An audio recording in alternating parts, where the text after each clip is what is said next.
Homer Phone Reports, c'est la réparation de votre téléphone, le remplacement de vos batteries et l'achat de tous vos accessoires indispensables. 38 rue du Docteur Mougeot à Saint-Dizier. Vous avez une idée, un projet pour la Haute-Marne ? Inscrivez-vous au concours Les idées inspirées avant le 30 septembre sur idées-inspirées.fr et tentez de remporter un soutien financier et matériel du département. Le département de la Haute-Marne vous présente votre journal.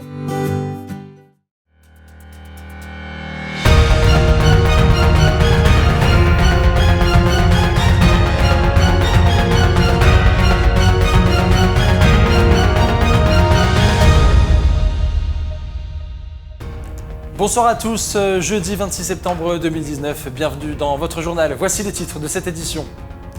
Une manifestation s'est tenue à Joinville ce matin devant le Centre des finances publiques. Reportage dès le début de ce journal. Les ateliers du mercredi se poursuivent au musée de Saint-Dizier et ce mercredi, les activités étaient en lien avec l'exposition Carthage à Saint-Dizier. Le Petit Paris a rouvert ses portes samedi dernier. Ce soir, nous vous proposons un reportage sur la restauration de ce lieu emblématique pour les bragards. Et puis dans ce journal, nous partirons à la rencontre d'un groupe de musique cubaine présent à la Maison des Jeunes et de la Culture dans Serville.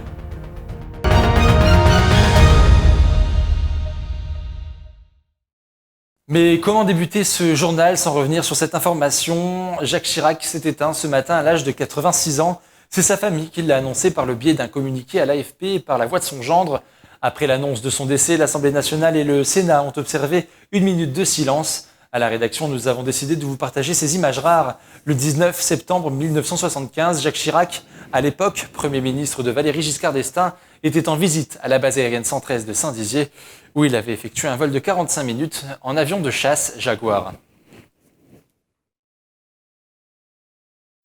Voilà pour ces images. Tout autre chose, à présent, prenons la direction de Joinville. Ce matin, une dizaine de personnes étaient réunies devant le Centre des finances publiques pour protester contre la suppression des services de proximité. Sur place, Antoine Regnault et Julien Carré. Malgré la pluie, une quinzaine de manifestants étaient présents ce jeudi matin devant le Centre des finances publiques de Joinville. En cause, leurs inquiétudes face au projet de réorganisation des services porté par Gérald Darmanin, le ministre des Actions et des Comptes publics. Si les annonces faites le 6 juin par notre direction se confirment, le Centre des finances publiques serait transféré en partie pour gestion sur Chaumont et Saint-Dizier, donc un éloignement du service public pour les usagers et les élus. Une situation qui inquiète à la fois les agents qui risquent de perdre leur poste, mais aussi les citoyens qui vont se retrouver sans service de proximité.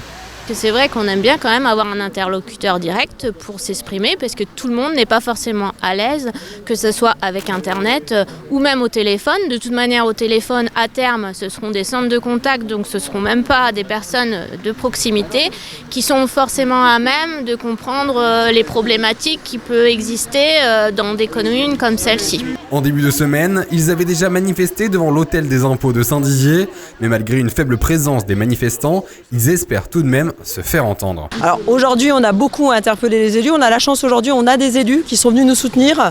C'est le temps de midi, c'est pas facile d'avoir tout le monde. Là, on est seulement finalement dans le début de l'action puisque l'été a fait que le mouvement s'est un peu amenuit. Mais là, on espère repartir de plus belle et de faire des actions avec les élus conjointement pour évidemment sauver le service public.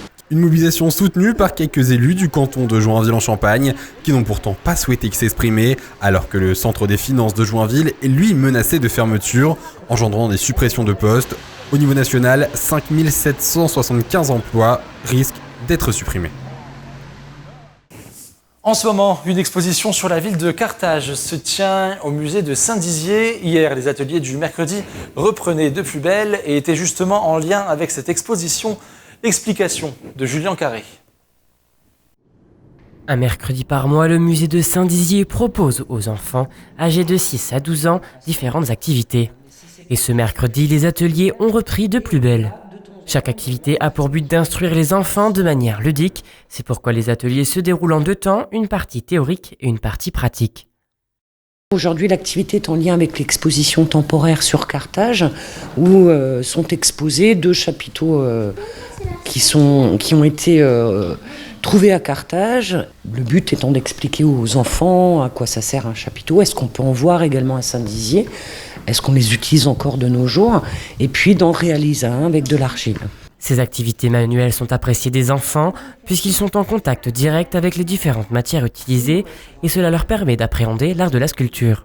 J'aime bien faire des activités avec l'argile et pour m'occuper. Tout au long de l'année, différents thèmes sont abordés, toujours en lien avec l'histoire de la ville. Et à chaque atelier, les enfants répondent présents, ravis d'apprendre tout en se divertissant. Le prochain atelier se déroulera le 9 octobre prochain. Je vous le disais en titre, la maison au Petit Paris, œuvre originale d'art brut datant du début du 19e siècle, créée par Marcel Dièvre, a été totalement rénovée et s'est maintenant transformée en bar culturel. Julien Carré.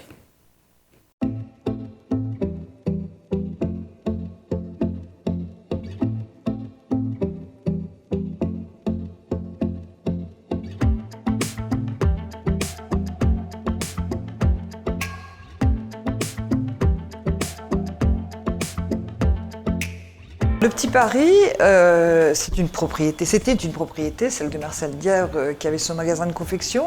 Mais comme il avait décoré sa façade, c'est un lieu qui appartient à tous les bragards. Et il y a au moins 3 générations de bragards qui ont toujours connu le Petit Paris et qui sont donc attachés à cette espèce de tache de lumière et d'originalité, de fantaisie au sein du quartier de Lanoue. C'était un patrimoine qui était en dérive, qui avait été sauvé par Cathy Coupry. Et puis, c'est un endroit qui est quand même inscrit à l'inventaire supplémentaire des monuments historiques, qui est connu dans le monde de l'art brut, au niveau national et même au-delà.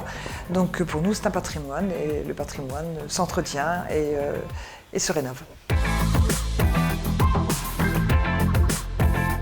Donc la chance qu'on avait, c'est que les 3/4 des décors étaient encore visibles. Donc j'ai pu faire des relevés assez précis, le plus précis possible, de tous les décors qui existaient.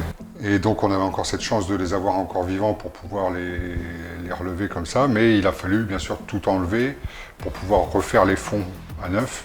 Parce qu'il y avait des fissures, il y avait tout ce qu'on veut, donc il a fallu refaire tous les fonds. Moi l'idée c'est de respecter au maximum le travail de Marcel Dièvre.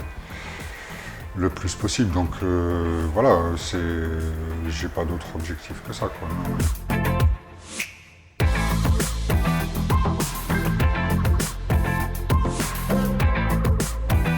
Au départ, moi j'ai travaillé sur la programmation urbaine de la Voyotte, c'est-à-dire qu'on avait la ville avait déjà une volonté de travailler sur le Petit Paris, il y avait un programme de rénovation ou d'extension, voilà, une réflexion conjointe qui est parallèle, qui était menée à que pourrait-on faire dans les Voyottes. Donc c'était un projet qui était un peu au carrefour de différentes questions qu'avait la ville.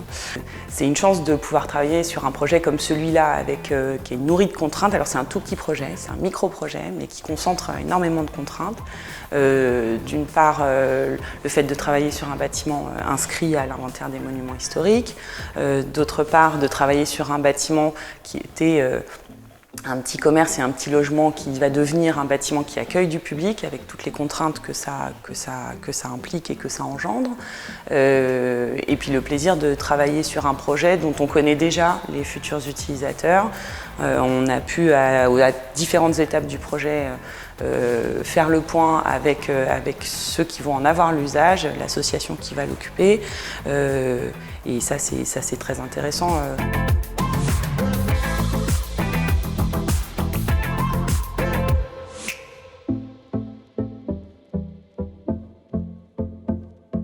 Le projet, l'idée, je l'ai eu il y a bien 4 ans et demi maintenant et ça va se concrétiser là en septembre. On va devenir ce qu'on appelle un bar culturel, un bar où on va proposer des produits locaux, donc pas sous forme d'épicerie, mais comme vous irez dans un bar lambda, sauf que tout ce que vous consommerez sera local. Donc il y aura de la bière du Der, entre autres, d'autres bières de Lorraine et de Champagne-Ardenne. Il y aura de la charcuterie et des fromages locaux. Et bien sûr, on sera aussi là pour animer la maison sous forme avec des concerts, des expositions, des cafés philo, des conférences, plein de soirées à thème. Et on a aussi plein d'idées qu'on ne demande qu'à développer, quoi.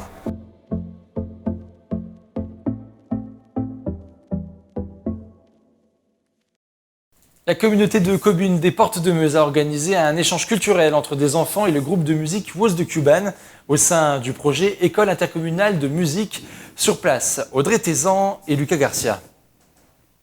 Ce mardi, la musique cubaine résonnait entre les murs de la MJC d'Ancerville. Le duo Dynamico se produisait devant un public bien particulier.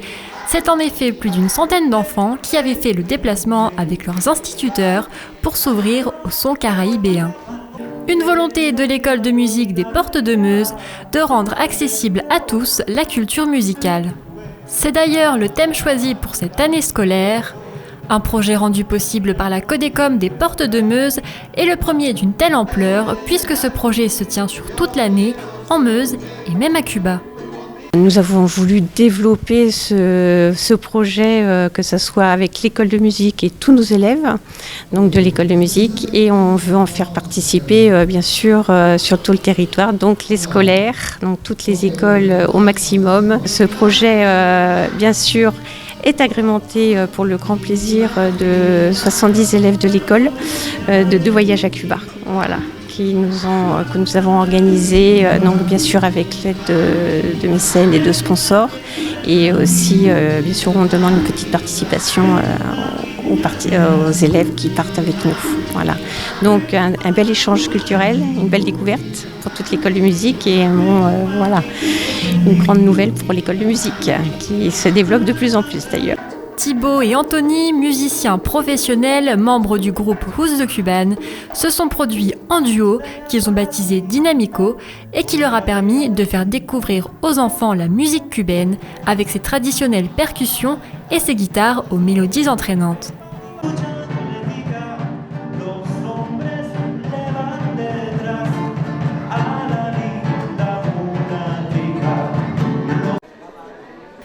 Un projet accepté avec plaisir pour ces musiciens passionnés de rythme festif.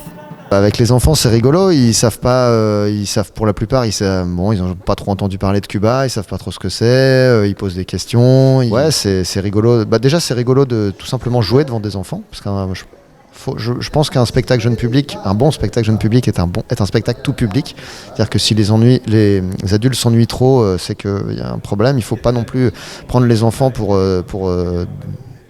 des idiots. Il faut quand même, j'espère, apporter de la qualité musicale. Et puis après, on répond aux questions s'ils en ont. Alors avec le duo Dynamico, on joue pas trop dans l'est de la France, mais par contre on a une plus grosse formation avec laquelle on a tout un projet avec l'école de musique de Gondrecourt le Château, et on va jouer avec des gens de l'école de musique le 4 juillet. On va partir avec eux à Cuba au mois d'octobre, là, une première fois, et puis voilà, c'est tout un projet sur toute l'année. Ils montent un répertoire cubain et nous on va jouer également un concert de Woz de Cuban le 4 juillet. Sinon dans la région on sera le 10 avril au Fuseau à Saint-Dizier. Et puis avec ce groupe Woz de Cuban, on a aussi une plus grande formation en big band, ça s'appelle Woz de Cuban Orchestra. Et là on joue au Nancy Jazz Pulsation le 11 octobre. Voilà, c'est l'inauguration du festival. Le résultat de cette collaboration entre l'école de musique et le groupe Woz de Cuban sera à découvrir le 4 juillet 2020 à Gondrecourt-le-Château lors d'un grand concert aux rythmes ensoleillés. C'est la fin de cette édition, tout de suite la météo, merci de nous avoir suivis. Toute l'actualité qui vous concerne, à voir ou à revoir, dès maintenant sur puissancetélévision.fr et sur notre application mobile.